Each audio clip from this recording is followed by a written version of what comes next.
PhD candidate all the way from the University of Cape Town. So thank you very much for having me. I'm very excited to be here, and the weather's also lovely here. So thank you. I'll be presenting some of my work looking at the effect of a recent drought in Ethiopia on mental health. Particularly, I'll be focusing on kind of a young adult population, which I hope is interesting to you. A little bit about the motivation behind this, as I'm sure I'm least qualified to say. Mental disorders represents one of the leading causes of disability worldwide.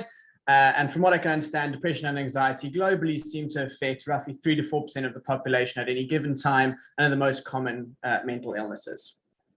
And while no doubt mental disorders affect all segments of society, they're particularly pronounced in poor populations. So for example, in Africa, it's estimated that around 9% of the population may suffer from depression, which is a prevalence that is much higher than many developed countries. At the same time, we're living in a world where climate change is leading to increasingly higher temperatures and erratic weather patterns. And so there's this well-documented literature, particularly in economics, that shows that climate variability has adverse effects on things like agricultural production, household consumption, and even mortality. But there's this slowly growing body of literature that shows that climate variability can also exacerbate mental illnesses. And the majority of this literature is in high-income countries, particularly in Australia, but there are also a few studies that are coming from places like India as well as China. But from what I can tell, there's no rigorous empirical evidence of these effects in Africa, despite the region being particularly vulnerable to the effects of climate change, given its high reliance on rain-fed agriculture, its low adaptive capacity, and its pretty poor general infrastructure. And so I'm really taking that as my baseline, and I'm really looking at the effects from there.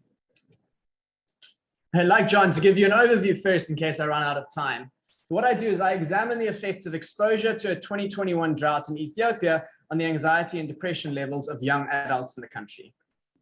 My focus is on young adults, given that from what I can understand, the majority of mental disorders emerge in early adulthood or in adolescence and are often persistent over time with high social and economic consequences. So particularly in low-income countries where there may not be great provision of mental health resources, early identification and the risk factors may be particularly important.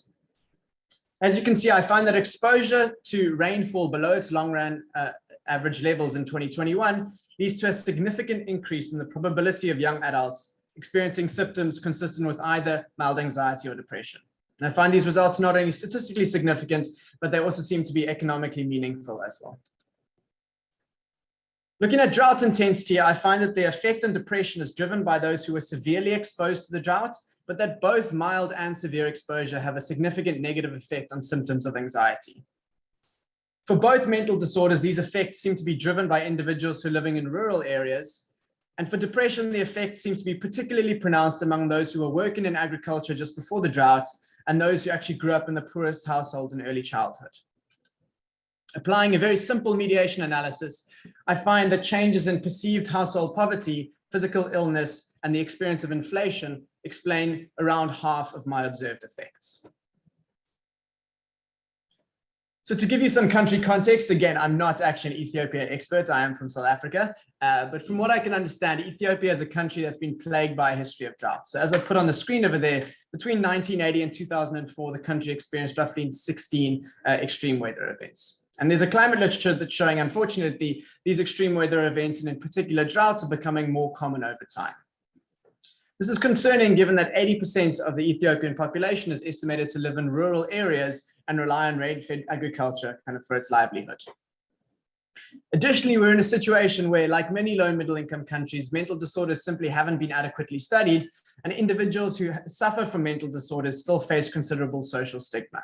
And so a recent meta-analysis estimates that up to 22% of the Ethiopian population could be suffering from depression, a prevalence much higher than most developed countries.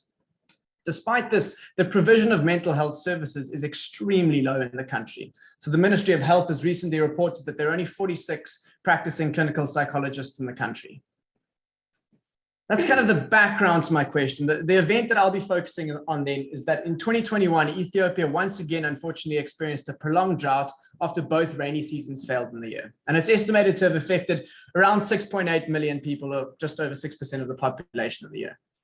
So it's actually a relatively mild drought compared to recent droughts, such as the 2015-16 droughts, but evidence suggests that it continued to intensify throughout 2022 and now actually represents one of the worst La Nina-induced droughts in the country in around the last 4 decades or so. But this, again, is at a point where the drought actually wasn't that severe in the country.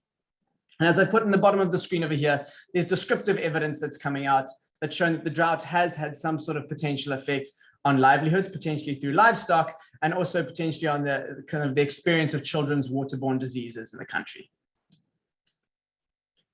So to examine the effect of this, I use observational data. So I'm one of the few non-RCT studies here, so please be kind on me. But I use observational data from the Young Lives longitudinal study, which has tracked close to 3,000 children in Ethiopia since 2002. So it's a dual cohort study. I'm pooling both cohorts together in my results. But the younger cohort, which is about 2/3 of the sample, are around 18 to 19 in 2020, just before the drought. And the older cohort is around 25 to 26. So it's this period of early adulthood. And my average age, I'll show it a bit later, but it's kind of just over 20 years old. Young Lives is actually planning to go back into the field in 2020 when the COVID-19 pandemic broke out. And so they pivoted, like many of us, I think, did, to kind of phone surveys and implemented a 5-part phone survey in 2020 and in 2021. So 3 of the surveys were in 2020, and then there were 2 follow-up surveys in 2021. As you'll see, I'll mainly be focusing on kind of just the pre-drought survey in November, December 2020, as well as the during or kind of post-drought, call it what you will, in November, December 2021. Obviously, given their reduced natures and what was going on in the country at the time, that they had they had greatly reduced questionnaires. And so this limits kind of some of the mechanism analysis that I can do. Unfortunately, also, Young Lives were not able to contact any participants in the Tigray region in 2021 due to the ongoing civil conflict at the time. And so I have a reduced sample of around just over 1,700 interviews, but obviously I have a panel between the different time points. So in the Young Lives phone survey, symptoms of anxiety and depression were measured using the Generalized Anxiety Disorder, or the GAD-7 scale. And I've put here the Patient Health Questionnaire 8 scale, not the PHQ-9. The 9th question, actually relating to suicidal thoughts, was dropped during the phone survey due to ethical concerns about the field workers and how they would handle kind of any experience of suicidal thoughts among the participants. And so this is the PHQ-8. Both scales actually have previously been validated and used in the Ethiopian context a number of times. And importantly, the scales were actually slightly adapted for administration during a phone survey, and they were also piloted among kind of similar groups to the Young Lives sample before implementation. From this, you can construct kind of raw scores from the GAD-7 and the PHQ-8. What I do is I follow existing literature and I construct binary dependent variables where one indicates the presence of symptoms consistent with at least mild anxiety or at least mild depression. Right? I use these as my outcome variables, but you could also use kind of severe depression, but severe depression is a lot less common in the samples at baseline. Then to construct an exogenous measure of drought exposure, I use high spatial resolution rainfall data from the CHIRPS. I'm not going to pronounce the full name, but the CHIRPS dataset, which is commonly used over Eastern Africa. And so I match this to the Young Lives information before the drought, so in November 2020, and I match it using the GPS coordinates of the center of each participant's community or their Woreda, which is the 3rd administrative level in Ethiopia. And as you can see over there, for each Woreda and each month, I calculate monthly rainfall as an inverse distant weighted average of the 4 grid points that are closest to that community. Then use this kind of long-standing climate data, so it goes all the way from 1981 to 2021, and I compute a 12-month or yearly standardized precipitation index, which is just a relative measure of precipitation that reflects the number of standard deviations rainfall in that community deviates from its long-term average. And I put the plot over here for the 2021 standardized precipitation index. Sorry, it's a mouthful. In Ethiopia, you can see that the darker regions reflect relatively less rainfall compared to the long run average. And so you can see the drought was concentrated really in the south of the country at the time. And this is what, kind of reports from the Young Lives team tell us as well. Given the relative nature of the SPI, I define drought affected individuals as those who are living in villages with a standardized precipitation index less than 0. So they had below long run average rainfall in that year. Looking at the number of observations, you can actually see the vast majority of the sample, around 79%, reported or lived in areas that had below average rainfall. So my reduced control group is also likely due to the fact that I have to exclude all participants in the Tigray region in the north due to the ongoing civil conflict. Given that, you can see that the two groups are well balanced before the drought in age and in sex, but there's a whole host of other significant differences between the two groups. In particular, you can see that it looks like the drought-exposed individuals came from relatively wealthier households. This is across a whole host of different definitions, mother's schooling level, a wealth index, which is kind of close to the multidimensional poverty index, both in early childhood in 2002, as well as most recently in 2016, access to electricity, television, other consumer and durable goods, etc. So they seem to come from relatively wealthier households. And in line with this in the literature that's been spoken about already, you can see that they have much lower symptoms of at least mild anxiety and depression before the results. And so, I'll try control for this as best as I can in my empirical strategy, but I also just want to point out that if lower wealth is associated with poorer mental health outcomes, and my drought-exposed individuals come from relatively wealthier households, and wealthier households are better able to withstand unexpected shocks, it would imply that if there is selection bias I'm unable to address, I would likely underestimate the true effect of the drought on symptoms of anxiety and depression. That is the caveat that I have with observational data.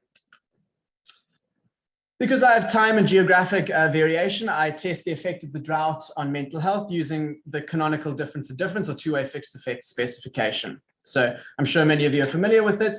I have my mental health outcomes as my dependent variables, my drought kind of dummy variable or D. I have a post-time dummy, which takes the value of 1 in the 2020 round and 0 at the end of, 1 in 2021 and 0 before the drought in 2020. Beta 3 is my coefficient of interest, and you can see I also control for a whole host of individual and household time varying characteristics to try control for as much time varying observed heterogeneity as possible. I cluster my standard errors at the community or the Woreda level because this is my unit of treatment assignment, but I also present standard errors following Conley that allow for spatial correlations between nearby Woredas. As I'm sure many of you are aware, one of the fundamental assumptions for the validity of the two-way fixed effects is that of parallel pre-trains. So I don't have a perfect setup here, but I can use information from 2020. So from August, October 2020, which was the second phone survey, and November, December 2020, the third phone survey, and run my two-way fixed effects model on that to assess whether pre-trains were parallel in this period before the drought. You can see that for both mental health outcomes, I cannot reject that pre-trains were parallel just prior to the 2021 drought, with the caveat that the time period wasn't exactly the same. But it gives me some sort of indication that they weren't on vastly different trajectories just before the drought. I also want to extend the Diffunder framework to estimate whether outcomes are sensitive to drought intensity or somewhat of a dose response. So here I replace the single dummy variable for exposure to the drought with one for mild exposure and one for severe exposure to the drought, following kind of the climate literature on drought intensity.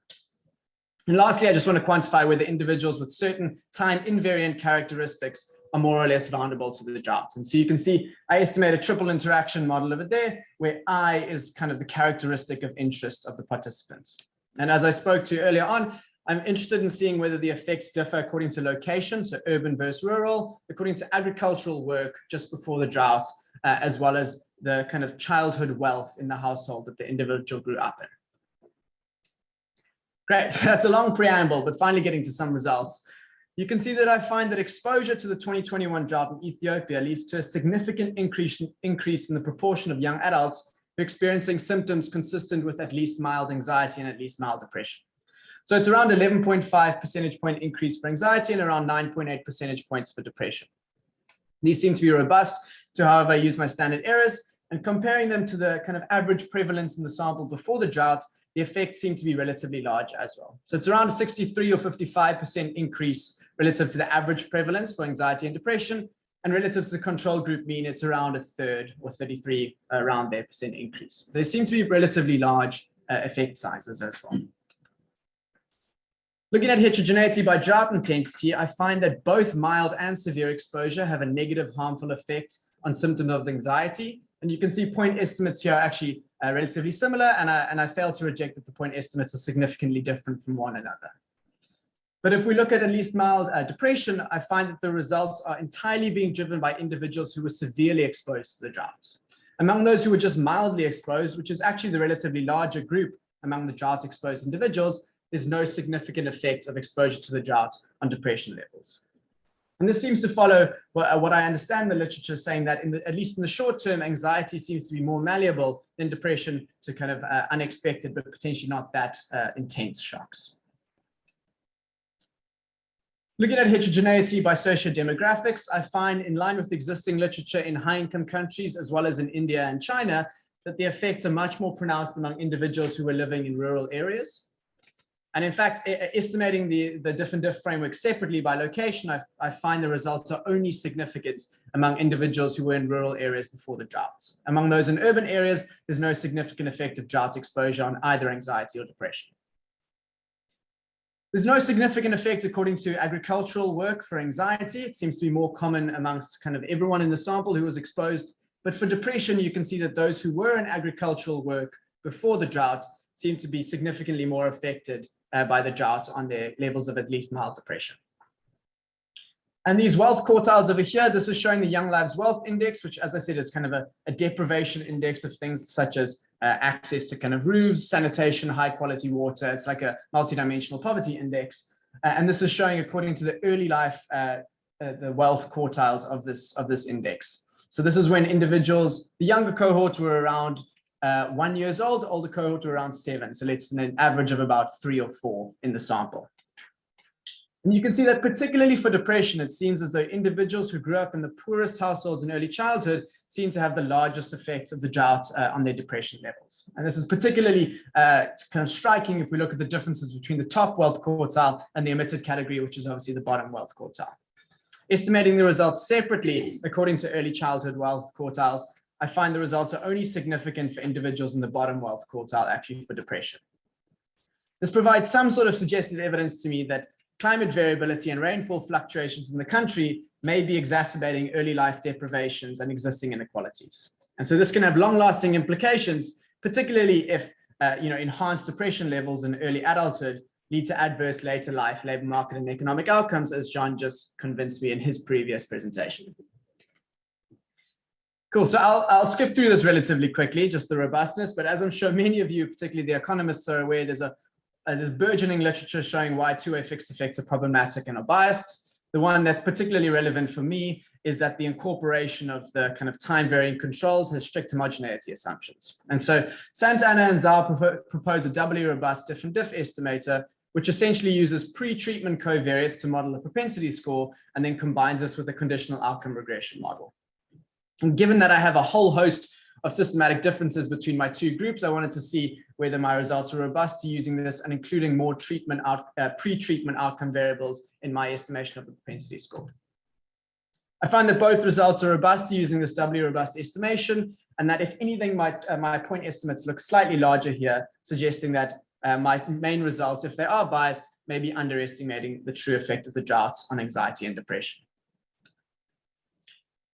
So I wanted to dive briefly into the mechanisms a little bit as well. And so the existing literature I could find suggests that my results may, at least in part, be explained by increases in poverty due to the drought, a deterioration of physical health, and there's a small literature suggesting that it may also be due to kind of generalized increases in the cost of living or kind of inflation in the area.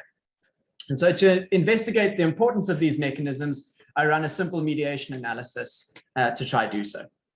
Obviously, I am constrained because it's observational data by what was available in the surveys. And so unfortunately, Young Lives didn't collect detailed information on household poverty during this time. There's no household income, consumption, agricultural production, etc. But at various points in time, individuals were asked to kind of describe the wealth of their household. And this followed a Likert scale, which the answers were destitute, poor, struggling, comfortable, rich, or very rich. Right? And so from this, I define a binary variable of perceived household poverty, takes the value of 1 if individuals report their household as destitute or poor.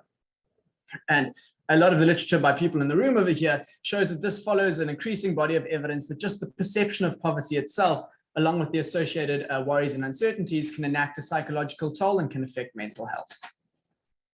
Again, Young Lives didn't collect detailed information on physical health of the participants, but as a proxy, I use information on whether any individual in the household or any income earning individual in the household had an illness, injury, or death over the last 12 years. It's not perfect, but it's the best I could find for physical health.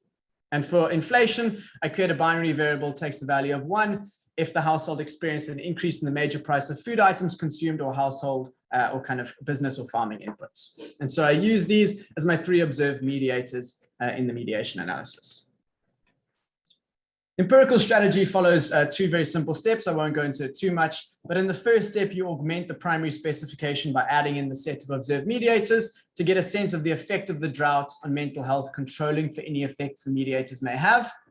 And then I also re-estimate my main equation, but replacing mental health outcomes with each of the observed mediators to get a sense of if the drought actually affected these mediators or not. Now, obviously, I won't show the whole proof here, but then you can decompose the average treatment effect to look at the proportion of the effect of the drought that's operating through changes in the effects of these observed mediators and the outcome, and whether the drought affected the mediators themselves.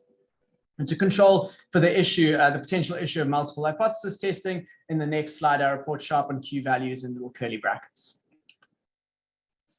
Looking at the first 3 columns, we can see that exposure to the drought leads to a significant increase in the proportion of individuals who describe their household as poor.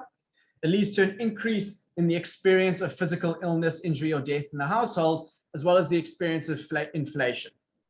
So you can see these effects are economically meaningful if you look compared to the average prevalence as well.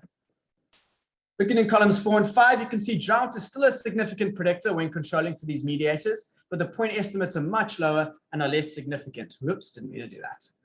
You can also see that in particular, poverty and inflation are strong and quite large significant predictors of increases in anxiety and depression during this time. And so I use these results and I find that the indirect effects of the drought that may be operating through changes in the observed mediators explain around half of the increase in the effect of drought and anxiety and depression, respectively. Interestingly, I find for both outcomes that inflation is the most important mediator, accounting for up to 60% of the indirect effects on depression. So it suggests that the negative effects of drought may be operating through some sort of general equilibrium effect in rural areas.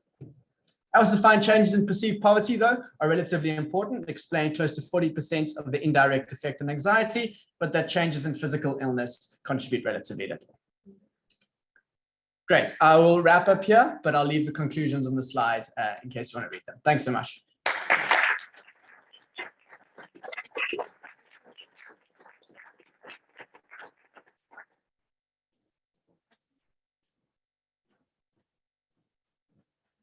Yeah, thank you.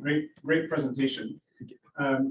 So I guess my question is whether in this context we should think about a meaningful difference between kind of situational sadness and clinical depression, right? I mean, and mostly because this is such a short run kind of effect, and it's sort of sensible that, especially if this is affecting your income and you don't have really means to protect your household or your livelihood from the shock, so you're in the poor quintile. So I guess that's the main question I would love to hear you reflect on. I mean, a couple times in the presentation, I think you sort of invoked like the possibility for persistence, like that this could actually affect labor market outcomes, or and then I guess the second part is if that is a meaningful difference, it seems like an interesting test. An interesting additional test would be to go back, since Ethiopia is prone to drought, to look at a previous drought that maybe is several years in the past already, and look at persistent effects. So how important are persistent effects? I guess that's one question. Yeah. It's a great question. It's probably not something that I'm entirely qualified to answer. I do have an economist background, not a psychology background. I mean, as I said, in Ethiopia as well, these scales have been validated. So they do seem to be highly correlated with kind of the clinical depression and clinical, anxiety. Again, it seems to be the question that even if it is, just kind of, I mean, situational sadness makes it sound not that intense, but, kind of not a clinical diagnosis. We do have other papers, using the Young Lives data that show certainly strong correlations between these kind of anxiety and depression symptoms and certain like other labor market outcomes or economic outcomes. Obviously, it's not an RCT, it wasn't included in John's study, but it does seem to be a meaningful effect. Obviously, clinical diagnoses of depression are much lower in sub-Saharan Africa in general, and Ethiopia, or at least people going to seek out clinical diagnoses, particularly in rural areas where there aren't kind of these clinics to go to.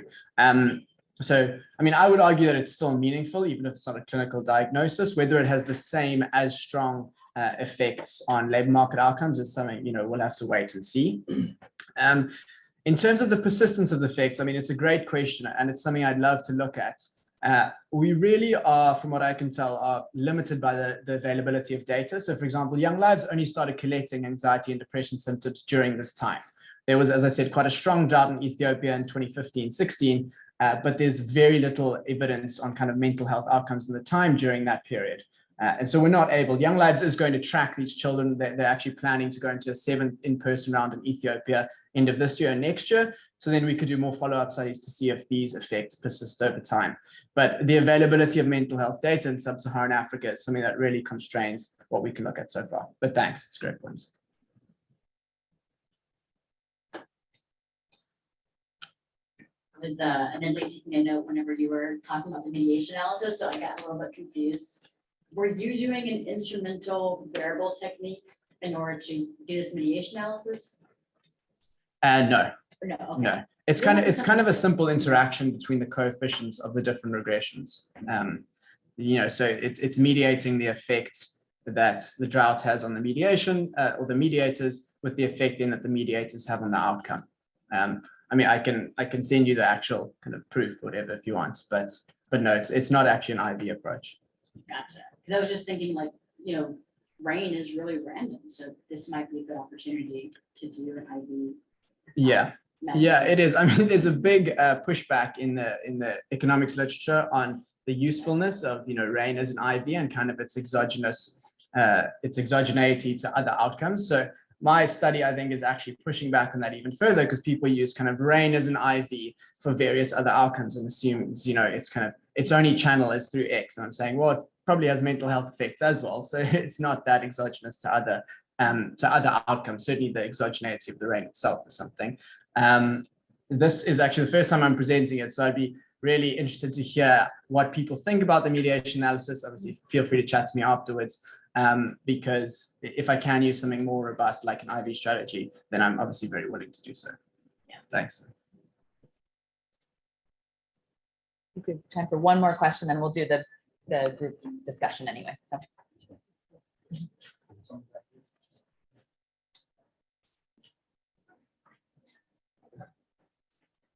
Question. Thank you so much.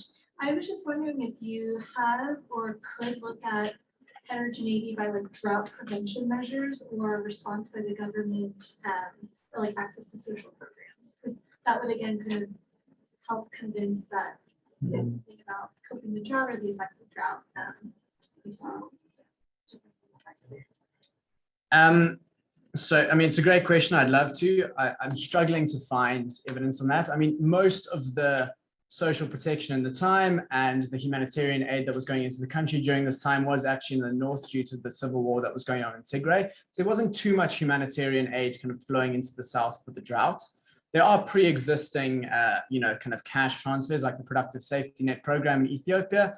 I haven't looked into that yet. I mean, I can do a simple interaction, for example, with the PSNP and the receipt of that, but access to the program, is obviously not randomized. It's specifically focused in food insecure households who may have differential effects than those who weren't receipt at baseline. So, and again, there's very limited evidence of kind of receipt of government programs or drought prevention techniques by the government or anything, because this was an online phone survey that wasn't really focused on the drought. It was focused on COVID and the conflict in the end. But I may be able to kind of pull in some more external data into this to see which regions maybe were more, had higher kind of social protection if they did. But my sense was that the government really didn't have that large of a drought prevention strategy and plan because they were really trying to combat COVID, but also the kind of the civil conflict in the north. So it's something I do need to look into more. So thank you. Great. Thank you, Richard.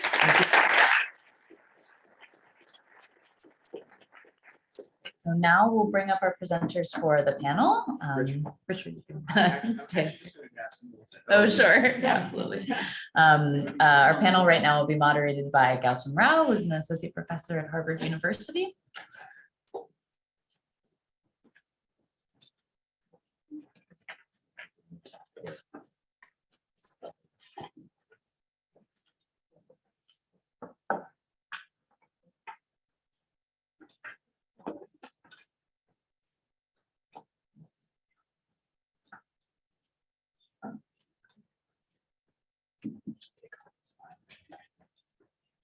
should we get started, Christina?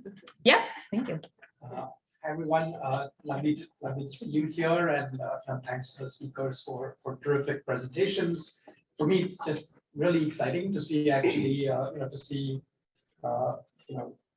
three fantastic new papers on this topic, and it's just really striking how much how much interest economists have recently been showing in this incredibly important topic of mental health. And in fact, I guess all three of the presentations today happen to be by economists. I think, Dr. Collins as well. Okay, but another thing that I think is fantastic here and makes this a great fit for this conference is that a bunch of economists like Victoria, I think, was a trailblazer in this, is doing this work in collaboration with psychiatrists and with scholars in public health. I've been doing work, and I guess we have some common co-authors with Chan, with psychiatrists and folks in public health, and it's just been a tremendous learning experience. And I have now this huge intellectual crush, particularly on researchers in the field of global mental health, because some of the things that I feel development economists like me pride ourselves on, which is that we work closely with the policymaker, do randomized interventions that are policy relevant at a large scale, and so on, is exactly what these folks have been doing. And I think much more than economists even, or at least like the best work that development economists do, really engaging very deeply with capacity constraints, institutional constraints, figuring out how you can actually do this work potentially in a scalable way. Although, of course, still lots left to be done there. But the other thing that I think has been really, really striking for me is realizing that unlike in economics, where we tend to write, the entire discipline seems to be allowed to write 1 or 2 papers on a topic, and then it's done, as long as it's sort of a fringy topic. Like, of course, we can keep writing papers on the really core central things of inflation and monetary policy and so on, and rightly so we should. But on everything else, we have this tendency that you write 1 or 2 papers, and then the third paper can't publish in a top econ journal anymore, so then there's no point doing it. And then I've encountered this world of researchers in global mental health, and it seems like a good sign of people who actually care about solving the problem, which is that there's 40 RCTs on this, that it's sufficient motivation to do this work to say, look, it's been done in exactly this way, but not in that way. It's been done with a 6-session intervention. Could we get away with a 4-session intervention? It's been done with community health workers, but what if it could be peer delivered? I think a lot of the answer, of course, is just differences in funding. The NIH budget is, I don't even know how many times what the NSF budget is. And I think we economists would like to do more of this work if we could get funded for it. But some of it is also, incentives in the profession. And so I just feel like there's a little bit of a rank that some of us here in the room are, in fact, exactly the likely referees of these papers, given the the relative importance and how understudied topics like mental health are in economics and in some other parts of social science. I think it would behoove us to really reward researchers for kind of doing this additional, extremely useful incremental work. And it was great to see, for example, Victoria, with your work, kind of this agenda of kind of papers building on the ones before. Sorry, that was a little bit of a rant, but. I maybe wanted to throw out kind of a few potential questions for discussion and then, of course, open up to the audience. So one was this, it came up in some of your talks. I think when you're presenting research about mental health, especially as an economist, you have this professional obligation to say, and what's the effect on economic outcomes? And it feels sometimes kind of awkward because for me, I feel like I don't want to seed the ground that actually I think, the intense suffering that comes with depression is far more important to me than like 2.5 days missed at work. And I kind of don't know how to, of course, that doesn't mean we don't want to document the effects on the downstream economic outcomes and, effects on, anxiety amongst children, that's striking and very, very important. But, one thought I have is, what we really need to be doing is getting economists and the kinds of decision makers who listen to economists to see these mental health outcomes as actually being the primary thing, a lot more important than, a 5% increase in income or, whatever, a 0.2 standard deviation change in some measure of labor supply. And I'm kind of curious to know if that's something you guys think is happening, or if there's something we can actually, maybe it's not appropriate even to do it, but reactions in that would be interesting. Another thing that particularly Richard's talk kind of made me think of is one of the most striking facts when it comes to mental health in the world is this shocking, very sort of sharp and consistent increase in rates of depression, anxiety, suicidality, actual suicide rates amongst young people, starting from around 2010, year by year, and then during the pandemic, it spiked even more. So, but it's something that precedes the pandemic, and you see it in basically every country that you have data for. You see it in the US. You guys may have seen the CDC in the US declared, recently told us that 1 in 3 adolescent girls in the US have seriously considered suicide in the past year. You see it in data from the panel data from the UK. You see it in Colombia. We don't have the same sort of time series data in India, but colleagues of mine who've been surveying college students in Chennai in India recently, found 30% of college students reporting suicidality. So, these are kind of stunning numbers.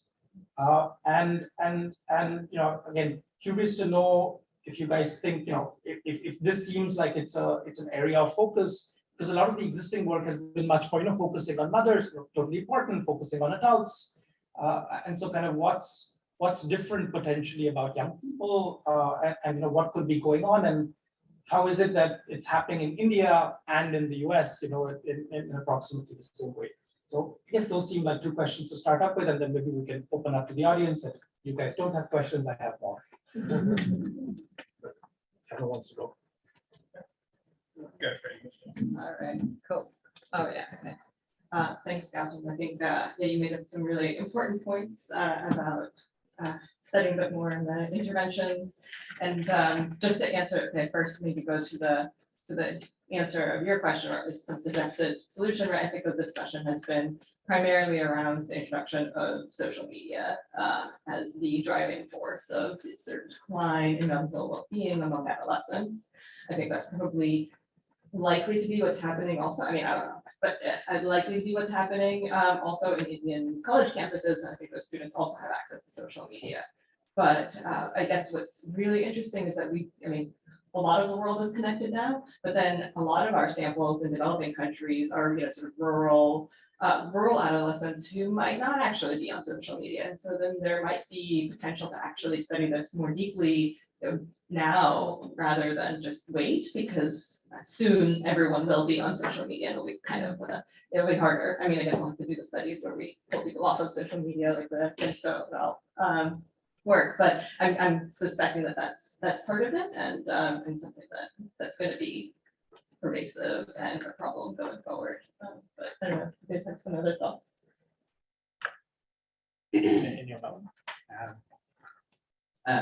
Not really. I do agree with the social media points completely. And I think even I don't think in our sample in Young Lives in Ethiopia, I don't think many individuals had access to smartphones in general, but also definitely not kind of the data and the social media.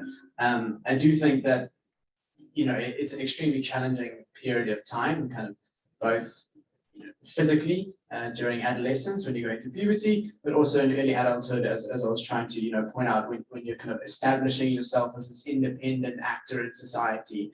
So then when you have any unexpected shocks, like the job in my paper, but like anything else, even in rural areas, I think your anxiety and depression levels are particularly maybe more malleable during that period. And if we're thinking that like kind of extreme events are potentially happening more possible, more frequently as we're moving on in time, certainly for events like climate, it is. This may be one reason why even in kind of rural areas we're seeing this. And I'm very new to the literature and to research in general, but it doesn't seem to me like in low-income countries or middle-income countries certainly that this adolescence or young adulthood period has been a focus of research. In economics, it seems like mental health is only just getting going and is an area of research, and I think Victoria's done a lot of the work in that, but we're not at the stage yet where it's kind of like, okay, cool, well, let's focus on a particular subsample that we think is maybe critical for kind of a prevention standpoint. So it's something, I'm hoping to push forward a bit more, but I think a lot of the people in this room are probably doing a lot of great work outside of economics that I don't know of, and I'd love to connect if you have any literature I can focus on. Thank you. So I actually know very little about this debate. So I'm just going to comment very quickly from a particular perspective that I have, which is that I'm quite involved with the LGBTQI community, and particularly like trans people in Australia. And obviously we observe much higher rates of suicidality amongst that group, and in particular amongst teens. And it seems to be something about stability of identity and interacting identity with public spaces, whether that's through social media or more generally. It's like profound implications for people's sense of self. And I'm super excited to see more work happening in that field going forward, and seeing how these subgroups respond to those sort of different treatments. Well, I see Victoria nodding excitedly. Well, I think, yeah, I was just going to say that, yeah, the social media story seems to be really important, especially for this uptick in suicidality among females. But there's been really, really high rates of suicide and suicidality among males, and that's been ongoing historically. And this is despite lower reported rates of depression or, you know, responses to PHQ-9, etc., but then very high rates of suicide. So there's something going on with male mental health, and perhaps that has to do with identity. I worked a little bit on masculinity norms and how they perhaps impede some of the.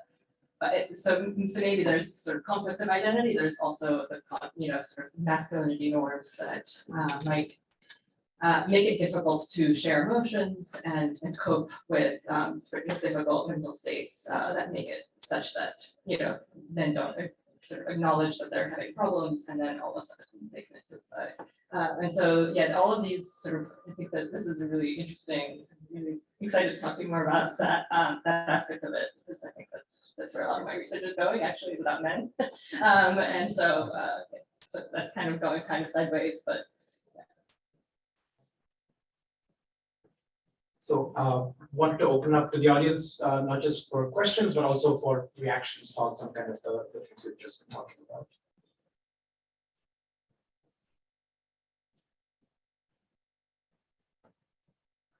Thank you. All of your presentations were so interesting. A question that I had was, as economics, as you all mentioned, moves into this field of mental health, one thing that we've noticed is when we're working with our enumerators in our field, managers and everyone, we don't have psychology backgrounds ourselves. And we're asking very personal questions in regards to mental health, suicidality, but we're not equipped to handle all the emotions and all the things that may come up. And they end up taking on the burdens and the stresses of dealing with those questions themselves. So how do we ensure when we're doing this research that we're not creating more harm than good in the field? And really knowing how to have that line in doing research, even and understanding that we have an economics background, does that require more training for us? Does that require having different hiring methods? So I'm curious to know your thoughts. I think it's awesome. Yeah, okay. That's a great question, and I handed this mic. I'm happy to take it as a I haven't really actually run that many interventions where I went out and hired a team to ask mental health questions as an economist. I've primarily been working with the global mental health community, who have already a lot of stuff in place to try to cope with deal with these issues, and they acknowledge that this is a problem. So a lot of the enumerators and assessors are sort of specifically trained that this might come up, that this might be a difficult thing. If the person is experiencing some sort of very emotional response, take pause, etc., but also training them to realize that this might be difficult for you, and sort of having supervisors who acknowledge this and try to support the enumerators on the team. So it has to be at every level that you're prepared to deal with somebody else that you're talking to that's coming to you to say, like, look, I'm stressed out, this was way too hard. So acknowledging and having some systems and checks in place. I mean, this is really hard in developing country settings where you can't just easily say, like, well, I'll just refer you to like somebody to talk to, because there's no one for you to refer to. And so having protocols in place for just sort of empathetic listening and sort of like support around it, so that people can raise it if they do have problems, they're not just feeling completely out there on their own, I think is the first order of business. So let me hand it back to you. So totally agree with what Victoria said. You know, our approach has been, we always collaborate on all our work on mental health. We collaborate with psychiatrists or people who've done this sort of work before. We try our best when possible to hire kind of staff who've been on their previous project, who therefore have experience doing this sort of work, and have them be our trainers or some of our sort of supervisors and our survey staff and so on. and trying to put in place very systematic processes for this. That is like not even just that you raise an issue if you're in trouble, but rather that there will be a weekly meeting where all the surveyors, so even supposing the surveyor is just asking, say, the PHQ-9 and asking about your symptoms in the last week, it can be, of course, emotionally a very challenging thing to kind of hear about someone, someone suffering, and sometimes even to the extent of having suicidal ideation. So we have kind of, in fact, some daily check-ins at the end of the day, but then weekly meetings where this is sort of discussed in a group setting. There's some sort of psychoeducation for the enumerators themselves, access to services like therapy.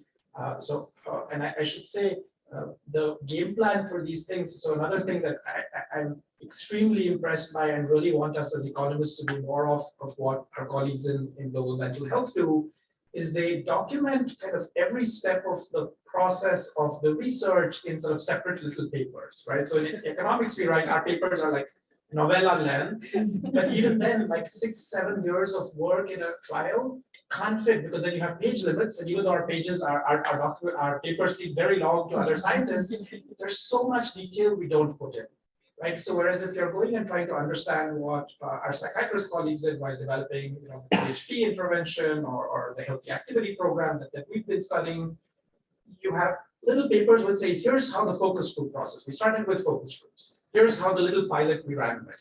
Here's how we developed protocols for the for the therapists. Here's how, there's little papers on each of these things, which are then a tremendous sort of public good for those of us who are following in their footsteps. And so you can actually find papers, those sorts of details which never show up in an econ paper are actually documented in those papers. And I think it really behooves us, especially as we do this sort of work, but frankly, for all of our development economics research, like we need to, I think it would be great if we were doing more like this. Now, it's not obvious that we actually have journals where you can publish any of that.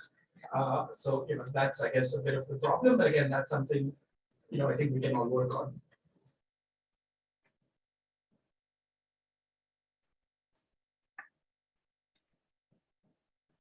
By the way, can I request that people just introduce themselves very briefly?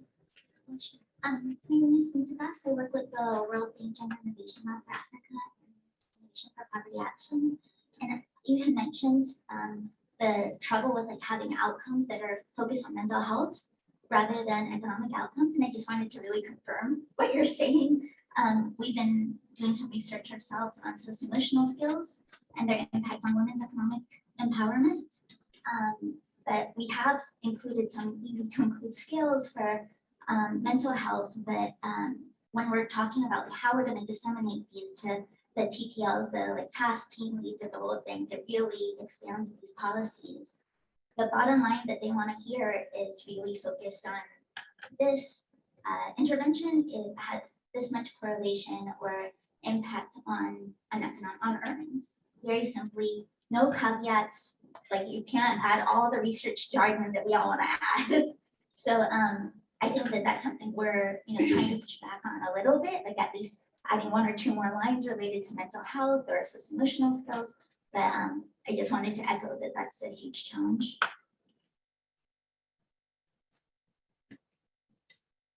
I'm just gonna also piggyback on Suja because it's very relevant to what I was gonna ask, which is that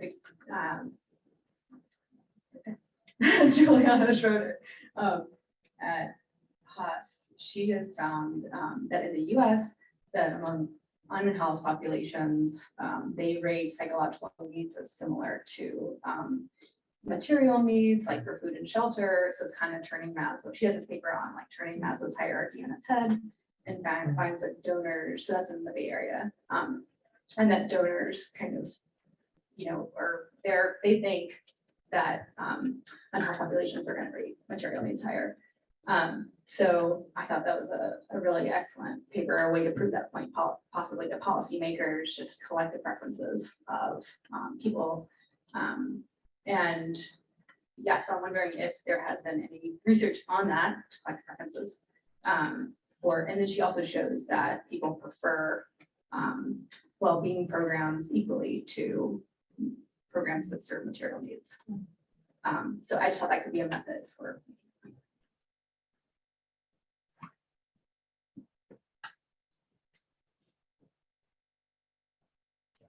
sorry, that's super interesting. So thanks so much for the site. Yeah, given I presented a paper exclusively about economic outcomes, maybe I will see the chances. I think it's interesting to look at what the funding arrangements are for different kinds of public policies within this arena, like what NGOs are looking for, what governments are looking for, and then sort of asking instrumentally, if we're really excited about having mental health interventions, what should we be measuring to make sure that basically we're getting the kind of evidence that speaks to the audiences, which will ultimately fund these programs at scale. Maybe that's just how I think about it, but I sort of see it as instrumentally valuable to report things that funders are going to care about. It seems to me, based on the funders that I've talked about, and particularly government-based funders, that economic outcomes, and particularly like deprivation-based outcomes, or like material household level, whether it be income, food security, but those kind of outcomes seem to be ones that governments use to compare programs across like different types of interventions they could plausibly implement.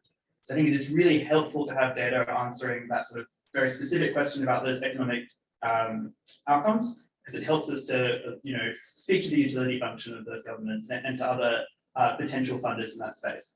I'm super sympathetic to the idea of talking more generally about well-being. I think it's a great idea to sort of reframe, whether it's economic outcomes or mental health outcomes more generically as a broad set of characteristics that we really care about. So whether that's individual household level satisfaction reporting, whether it's household preferences, whether it's generic sort of well-being measures. I think reframing the debate away from like very specific outcomes like asset wealth and speaking more generally about how happy people are might be a relatively fruitful way to frame the debate.